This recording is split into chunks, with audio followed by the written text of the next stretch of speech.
So hello guys, welcome back to my channel. स्वागत है आपका जॉब्स बाय संदीप पर। आज का हमारा टॉपिक है उत्तर प्रदेश का संपूर्ण भूगोल पार्ट 2। इसमें हम नदियाँ एवं जल, जलवायु, मृदा प्रकार, वन एवं वनस्पति कवर करेंगे। यदि आपने अभी तक पार्ट 1 नहीं देखा है तो उसका लिंक हम आपको कमेंट सेक्शन में दे देंगे, आप वहां से पार्ट 1 देख सकते हैं। तो चलिए बिना टाइम वेस्ट किए वीडियो को स्टार्ट करते हैं। क्या आप भी एसएससी, यूपीएसएससी, यूपी पुलिस या रेलवे एग्जाम्स की तैयारी कर रहे हैं? और क्या यूपी का भूगोल आपको भी रातों को जगा रहा है? तो अब टेंशन लेना छोड़ दीजिए। स्वागत है आपका आपके अपने चैनल जॉब्स बाय संदीप पर। आज मैं आपके लिए लेकर आया हूँ UP geography complete master class, जहाँ हम सब कुछ एकदम बेसिक से कवर करेंगे। नमस्ते सर। सच बताऊं तो यूपी की ज्योग्राफी बहुत बड़ी लगती है, समझ नहीं आता कहाँ से शुरू करें। बिल्कुल, इसलिए हमने इस मास्टर क्लास को 4 सबसे महत्वपूर्ण पिलर्स में बांटा है। हम बात करेंगे यूपी की जनसंख्या, नदियों, जंगलों और वन्य जीवों और यहाँ की मिट्टियों के बारे में। सर एग्जाम्स के हिसाब से ये टॉपिक्स कितने इंपॉर्टेंट है? बहुत ज़्यादा। अगर आप प्रीवियस ईयर क्वेश्चंस यानी पीवाईक्यू देखें तो एसएससी, यूपी पुलिस और रेलवे में यहाँ से 3 से 4 सवाल पक्के आते ही आते हैं। यही यूपी ज्योग्राफी का कोर पार्ट है। वाह, तब तो इसे बहुत ध्यान से पढ़ना होगा। बिल्कुल। और दोस्तों, रटने की कोई ज़रूरत नहीं है। ये एक रिवीजन नोट है जहां मैंने सारी चीज़ें मैप और फ्लो चार्ट के जरिए कवर की है। तो अगर आपने अभी तक जॉब्स बाय संदीप को सब्सक्राइब नहीं किया है तो जल्दी से कर लीजिए, क्योंकि असली पढ़ाई अब शुरू होने वाली है। चलिए दोस्तों, अब अपनी दूसरी स्लाइड पर आते हैं, जहां हम यूपी के नदी तंत्र यानी रिवर सिस्टम को समझेंगे। यूपी की नदियों को हम मुख्य रूप से 2 भागों में बांटते हैं, हिमालयी नदियां यानी हिमालयन रिवर्स और प्रायद्वीपीय नदियां यानी पेनिनसुलर रिवर्स। सर इन दोनों में सबसे बड़ा अंतर क्या है? एग्जाम में कैसे सवाल आते हैं इस पर? एग्जाम में अक्सर सीजनल और पेरिनियल नदियों का कॉन्सेप्ट स्टेटमेंट्स के रूप में पूछा जाता है। हिमालयी नदियां वो हैं जिनका उद्गम ग्लेशियर या बर्फ के पहाड़ होते हैं। क्योंकि ये बर्फ पिघलने से बनती हैं, इसलिए ये पेरिनियल होती हैं, यानी इनमें साल भर पानी रहता है और ये कभी सूखती नहीं है। अच्छा, तो गंगा और यमुना इसी में आते हैं? बिल्कुल सही। गंगा, यमुना, घाघरा और कोसी इसके बेस्ट एग्जाम्पल्स हैं। वहीं दूसरी तरफ हैं प्रायद्वीपीय नदियां, जो दक्षिणी पठारों से निकलती हैं। तो क्या ये बारिश पर निर्भर होती हैं? हाँ, इनकी प्रकृति सीजनल यानी मौसमी होती है। मतलब गर्मियों में बारिश ना होने पर इनका पानी कम हो जाता है। चंबल, बेतवा और केन इसके उदाहरण हैं। और दोस्तों, सबसे ज़रूरी बात याद रखना, ये नदियाँ दक्षिण से उत्तर की ओर बहकर गंगा या यमुना में मिल जाती हैं। अब हम अपनी तीसरी स्लाइड में हिमालयी नदियों को थोड़ा और गहराई से समझते हैं। यहाँ मैंने एक फ्लो चार्ट बनाया है, जिससे आपको पूरा सिस्टम 1 सेकंड में याद हो जाएगा। सर ये फ्लो चार्ट तो बहुत आसान लग रहा है। मतलब ग्लेशियर्स पिघलते हैं और उससे लगातार पानी मिलता है। एकदम सही पकड़ा। ग्लेशियर पिघलने से नदियों को लगातार पानी मिलता रहता है। इसी वजह से इनका बहाव सदाबहार होता है और ये गर्मियों में भी कभी नहीं सूखती। इसे स्नो फेड सिस्टम कहते हैं। सर क्या एग्जाम में डायरेक्ट यही सवाल पूछा जाता है? हाँ, एग्जामिनर घुमाकर पूछता है कि हिमालयी नदियां गर्मियों में क्यों नहीं सूखती, और इसका सीधा जवाब है क्योंकि इन्हें बर्फ पिघलने से पानी मिलता है। ये एग्जाम ट्रिक तो बहुत बढ़िया है। और क्या क्या याद रखना है हमें? दोस्तों, ध्यान रखिए कि ये नदियां यूपी के उत्तरी भाग से प्रवेश करती हैं। गंगा और यमुना इस सिस्टम की सबसे महत्वपूर्ण नदियां हैं। और एक बहुत ज़रूरी फैक्ट, यूपी में जो खतरनाक बाढ़ आती है उसका मुख्य कारण यही हिमालयी नदियां होती हैं। चलिए दोस्तों, स्लाइड नंबर 4 पर आते हैं। ये स्लाइड आपके एग्जाम के लिए रामबाण है। यहाँ हम बात करेंगे गंगा सिस्टम की। स्क्रीन पर जो मैप दिख रहा है उसे दिमाग में छाप लीजिए। सर इसमें गंगा में बहुत सारी नदियां आकर मिल रही हैं। ये सब सहायक नदियां हैं ना? हाँ, ऊपर से रामगंगा, गोमती, घाघरा, गंडक और कोसी आकर मिलती हैं। नीचे की तरफ से यमुना और सोन नदियां मिलती हैं। यमुना गंगा से प्रयागराज में मिलती है, जिसे त्रिवेणी संगम भी कहते हैं। सर आपने पीवाईक्यू फोकस में लिखा है कि गंगा की सबसे बड़ी सहायक नदी कौन सी है? बिल्कुल, और इसका जवाब है यमुना नदी। दोस्तों, कुछ की पॉइंट्स रट लीजिए। गंगा यूपी की सबसे लंबी नदी है, जो 28 जिलों से होकर गुजरती है। और बाढ़ कौन सी नदियां लाती है? पूर्वी यूपी में बाढ़ का मुख्य कारण घाघरा, गंडक और कोसी नदियां हैं। एक और बहुत जरूरी बात, गोमती नदी किसी पहाड़ से नहीं बल्कि मैदानी क्षेत्र फुलहर लेक, पीलीभीत से निकलती है। ये सवाल कई बार पूछा जा चुका है। अब हम स्लाइड नंबर 5 पर हैं। दोस्तों, जॉब्स बाय संदीप का वादा है कि आपको सॉलिड कंटेंट मिलेगा। तो अब मैं आपको गंगा से जुड़े वो फैक्ट्स बताऊंगा जो सीधे पेपर में छपते हैं। सर मैंने कई एग्जाम्स में देखा है कि नदियों की एंट्री और एग्जिट पूछते हैं। हाँ, और मैंने ये डायरेक्ट पीवाईक्यू बॉक्स में भी डाला है। गंगा नदी यूपी में बिजनौर जिले से प्रवेश करती है और इसका निकास बलिया जिले से होता है। और टोटल कितने जिले कवर करती है? गंगा कुल 28 जिलों को कवर करती है। अब बात करते हैं गंगा के किनारे बसे प्रमुख शहरों की। कानपुर तो सबसे बड़ा शहर है ना सर, जो गंगा किनारे बसा है? एकदम सही कहा। कानपुर गंगा के किनारे बसा सबसे बड़ा शहर है। इसके अलावा वाराणसी गंगा के बाएं तट पर बसा है और प्रयागराज तो आप जानते ही हैं, जहां यमुना के साथ संगम होता है। दोस्तों, बिजनौर से एंट्री और बलिया से एग्जिट, ये मैप बेस्ड क्वेश्चन के लिए एकदम रट लें। अब बढ़ते हैं स्लाइड 6 पर, यमुना सिस्टम। गंगा की बात हो गई, अब यमुना को समझते हैं। सर, यमुना नदी कहाँ से निकलती है और यूपी में कहाँ से आती है? यमुना का उद्गम यमुनोत्री ग्लेशियर से होता है और यूपी में ये सहारनपुर जिले के फैजाबाद गांव से प्रवेश करती है। सर, ये फैक्ट बॉक्स में क्या लिखा है? ये सबसे इम्पॉर्टेंट फैक्ट है। यमुना नदी गंगा की सबसे लंबी सहायक नदी है। अच्छा, और इसके किनारे कौन कौन से बड़े शहर हैं?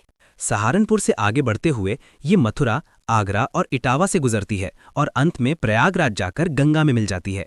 एग्जाम के लिए याद रखिएगा कि ताजमहल, आगरा और मथुरा शहर इसी नदी के किनारे स्थित हैं। और सबसे जरूरी बात, यमुना नदी यूपी की पश्चिमी सीमा बनाती है। Slide 7, peninsular reverse introduction. दोस्तों, अब हम उत्तर भारत से थोड़ा नीचे आते हैं। अपनी 7वीं स्लाइड में हम प्रायद्वीपीय नदियों की शुरुआत कर रहे हैं।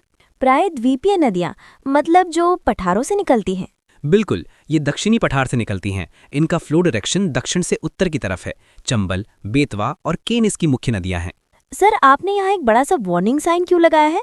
क्योंकि ये मौसमी नदियां हैं, इनमें पानी बारिश पर निर्भर करता है, इसीलिए गर्मियों में इनका पानी काफी कम हो जाता है। ओहो, तो क्या इसी वजह से बुंदेलखंड में पानी की कमी रहती है? बिल्कुल सही, ये नदियां यूपी के दक्षिणी हिस्से यानी बुंदेलखंड क्षेत्र को प्रभावित करती हैं। और एक और बात जो आपको नोट्स में लिखनी है, ज्यादातर प्रायद्वीपीय नदियां सीधे गंगा में नहीं बल्कि यमुना में जाकर मिलती हैं। अब स्लाइड 8 पर ध्यान दीजिए। हमने पढ़ा कि पठारी नदियां यमुना में मिलती हैं, तो अब हम यमुना की इन्हीं सहायक नदियों की बात करेंगे। सर, चंबल, बेतवा, इन्हें याद करने की कोई ट्रिक है क्या? बिल्कुल है। जॉब्स बाय संदीप पर बिना ट्रिक के पढ़ाई कहाँ होती है। इन नदियों का पश्चिम से पूर्व यानी वेस्ट टू ईस्ट क्रम याद करने की ट्रिक है CSBK। CSBK मतलब चंबल, सिंध, बेतवा और केन। वाह सर, ये तो बहुत आसान हो गया। हाँ, ये चारों नदियां यमुना की मुख्य सहायक हैं। एग्जाम में अक्सर इनका वेस्ट टू ईस्ट सीक्वेंस पूछा जाता है। सर, मैप में चंबल के पास अवनालिका अपर्दन और बेतवा के पास माता टीला डैम लिखा है, ये क्या है? बहुत अच्छा सवाल। चंबल नदी अवनालिका अपर्दन या गली इरोजन के लिए कुख्यात है और बेतवा पर माता टीला बांध बना है। दोस्तों, याद रखिएगा कि ये सभी मालवा और बुंदेलखंड पठार से निकलने वाली मौसमी नदियां हैं। Slide 9, deep dive of Chambal and Betwa. चलिए स्लाइड 9 में चंबल और बेतवा का थोड़ा डीप डाइव एनालिसिस करते हैं। ये दोनों नदियां एग्जामिनर की फेवरेट हैं। सर, सबसे पहले चंबल की बात करते हैं। ये कहाँ से निकलती है? चंबल नदी मध्य प्रदेश की जानापाव पहाड़ियों से निकलती है। ये नदी अपने गहरे बीहड़ों के लिए जानी जाती है। सर, ये PYQ बॉक्स में भी तो यही लिखा है कि यूपी में बीहड़ का निर्माण कौन सी नदी करती है? हाँ, इसका सीधा जवाब है चंबल। ये अवनालिका अपर्दन करती है। और एक खास बात, ये नदी यूपी, MP और राजस्थान का बॉर्डर भी बनाती है। और बेतवा नदी के बारे में क्या खास है सर? बेतवा नदी विंध्य पर्वत श्रृंखला से निकलती है और हमीरपुर में जाकर यमुना से मिल जाती है। दोस्तों, बेतवा को बुंदेलखंड क्षेत्र की जीवन रेखा कहा जाता है।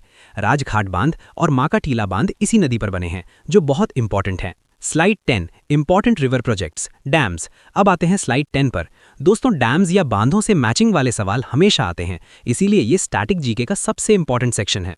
सर, सबसे पहला है टिहरी बांध। ये तो शायद उत्तराखंड में है। बिल्कुल, ये भागीरथी नदी उत्तराखंड में है, लेकिन ये यूपी के जल प्रवाह को कंट्रोल करता है, इसीलिए इसे पढ़ना जरूरी है। और दूसरा है माता टीला बांध। ये तो आपने अभी बताया था कि बेतवा नदी पर है। हाँ, इसे रानी लक्ष्मीबाई बांध भी कहते हैं। ये यूपी और MP का एक जॉइंट प्रोजेक्ट है। इस डैम से बुंदेलखंड रीजन को सिंचाई का बहुत फायदा मिलता है। सर, ये रेहंद बांध कहाँ है? रेहंद डैम सोनभद्र जिले में रेहंद नदी पर है, जो सोन नदी की सहायक है। और दोस्तों, सबसे जरूरी फैक्ट, इसी डैम का रिजर्वायर गोविंद बल्लभ पंत सागर है, जो भारत की सबसे बड़ी कृत्रिम झील है। नदियों और बांधों के बाद अब स्लाइड 11 में हम बात करेंगे यूपी की प्रमुख झीलों की। सर, झीलों से किस तरह के सवाल आते हैं एग्जाम्स में? झीलों के मामले में सीधा उनका जिला पूछा जाता है, यही सबसे बड़ी एग्जाम ट्रिक है। ओके, तो सबसे पहली झील है फुलहर झील। हाँ, और ये पीलीभीत जिले में है। इसका सबसे बड़ा फैक्ट ये है कि ये गोमती नदी का मैदानी उद्गम स्थल है, मतलब गोमती नदी किसी पहाड़ से नहीं बल्कि इसी झील से निकलती है। दूसरी है कीठम झील, जो आगरा में है। बिल्कुल, इसे सूर सरोवर के नाम से भी जाना जाता है। और दोस्तों, इसे रामसर साइट का दर्जा प्राप्त है, इसीलिए ये एग्जाम के लिए सुपर इंपॉर्टेंट है। तीसरी है रामगढ़ ताल, जो गोरखपुर में है। ये एक बहुत बड़ा टूरिस्ट और इकोलॉजिकल स्पॉट है। स्लाइड 12 पर आते हैं दोस्तों। हम भूगोल पढ़ रहे हैं, तो हमें यूपी की एक बड़ी समस्या बाढ़ को भी समझना होगा। सर, यूपी में इतनी भयंकर बाढ़ क्यों आती है? क्या सिर्फ भारी बारिश इसका कारण है?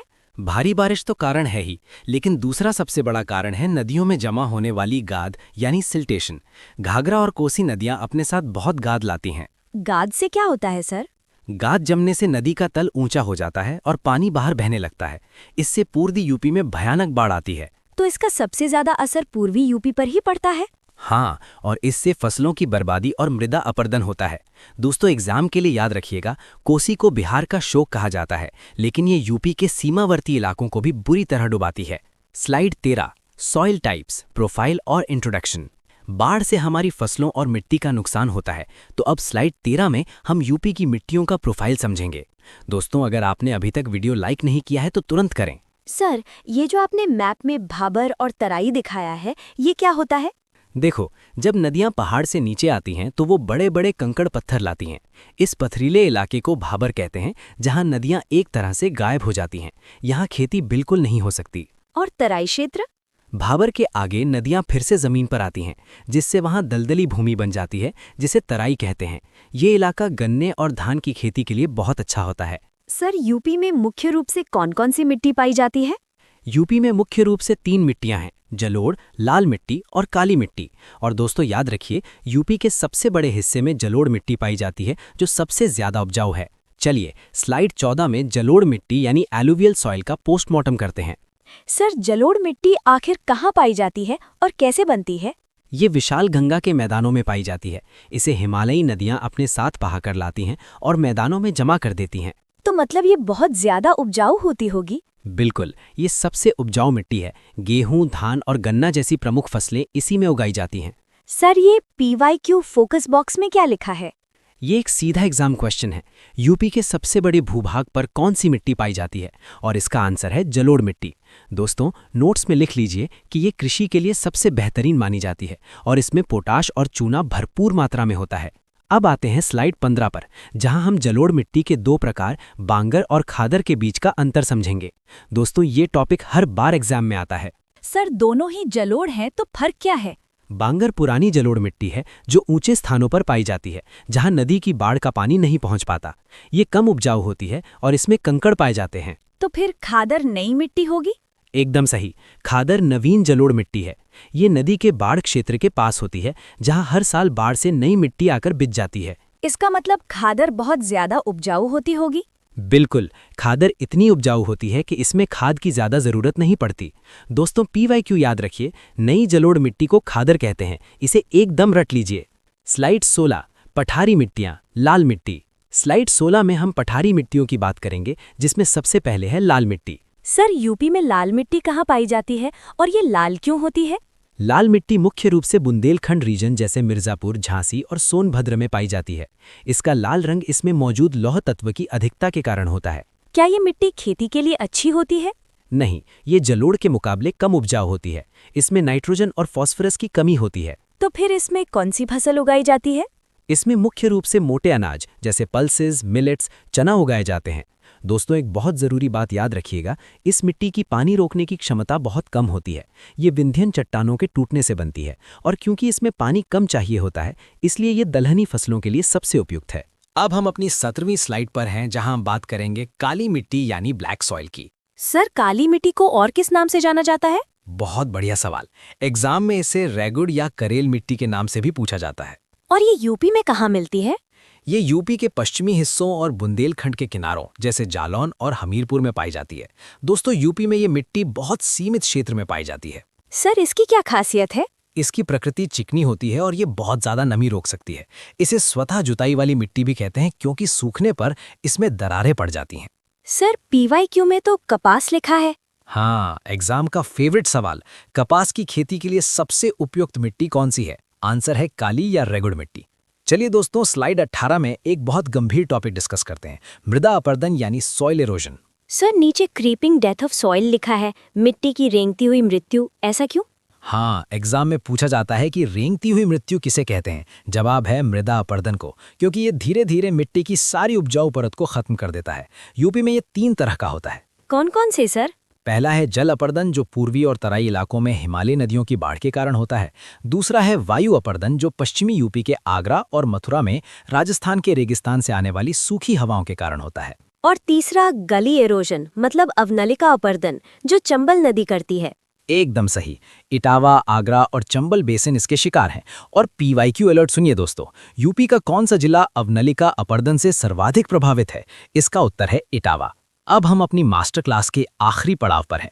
स्लाइड 19 में हम यूपी के वन आवरण यानी फॉरेस्ट कवर की बात करेंगे। सर पाई चार्ट में तो हरा हिस्सा बहुत ही कम दिख रहा है। हाँ, यही सच्चाई है। नेशनल फॉरेस्ट पॉलिसी के हिसाब से आदर्श वन आवरण 33% होना चाहिए, लेकिन यूपी में ये लगभग 6.15% ही है। बाप रे, इतना कम क्यों?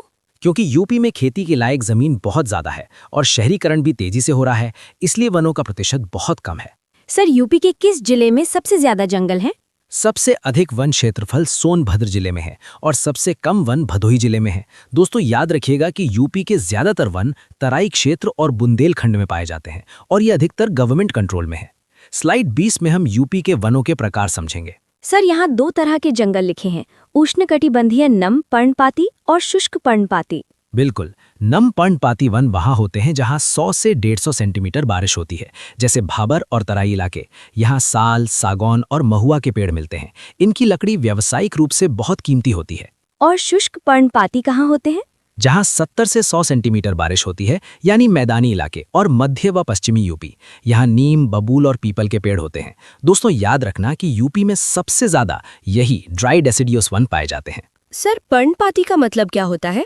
ये एक एग्जाम ट्रिक है।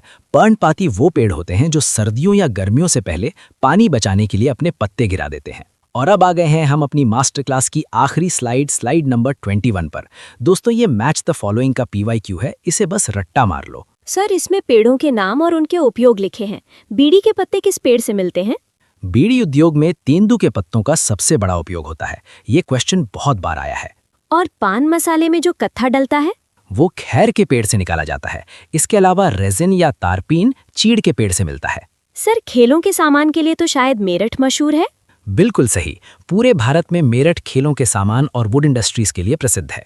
तो दोस्तों ये थी यूपी ज्योग्राफी की हमारी पूरी मास्टर क्लास। एक भी पॉइंट ऐसा नहीं है जो हमने छोड़ा हो। अगर आपको ये वीडियो अच्छी लगी हो और सारे कॉन्सेप्ट क्लियर हो गए हों तो तुरंत जॉब्स बाय संदीप को सब्सक्राइब करें, वीडियो लाइक करें और अपने दोस्तों के साथ शेयर करें। मिलते हैं अगली क्लास में।